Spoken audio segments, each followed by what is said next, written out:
I'm almost 15 and it's been 2 weeks since school started. Mr. Woolsey asks me trivia questions about the Beatles every time we're around one another.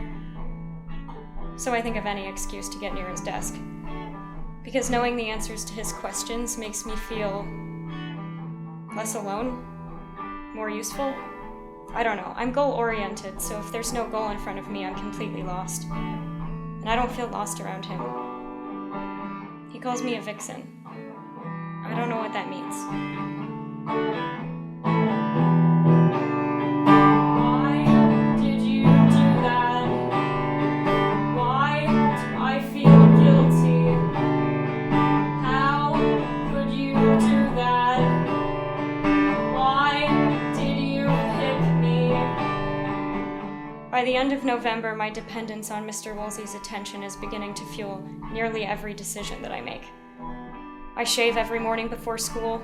I sleep 5 hours a night so I can talk to him when our families are asleep. I rack my brain for anything I can do to shock him, keep him interested. He calls me his little vixen. Now I know what that means. Why did you do that? Why do I feel guilty? How could you do that?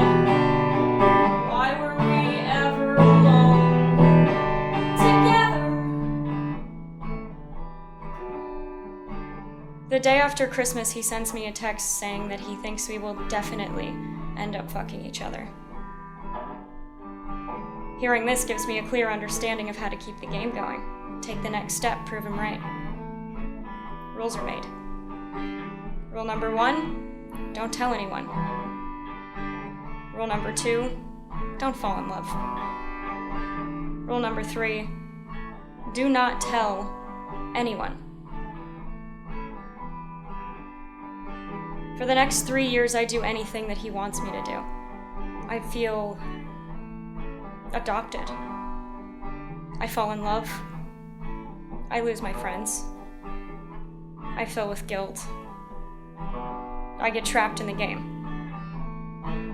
I don't tell anyone because he says he'll kill himself before going to prison. I don't tell anyone because I would lose my best friend.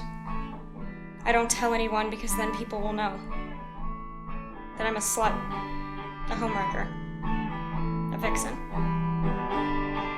Why did you do that? Why do I feel guilty?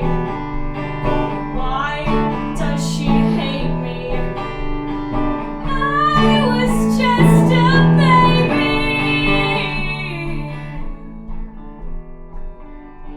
I move away, gain perspective, and age. He tells me that he misses me and reminds me that he will be forced to kill himself if anybody finds out about us. Years go by and my skin is scarred by blades and flames and lashes. I throw up and starve when I feel worthless. I ask myself if he made me this way or if he's doing it to someone else. And I question if he actually loved me and seek out the truth. The next time he looks at me, I can see straight through it. In a courtroom, after 12 hours of questioning and revealed sex tapes, after understanding what it all really means, now I call myself a vixen, and not his. No, I call myself a vixen because I am cunning and clever and terribly difficult to deceive.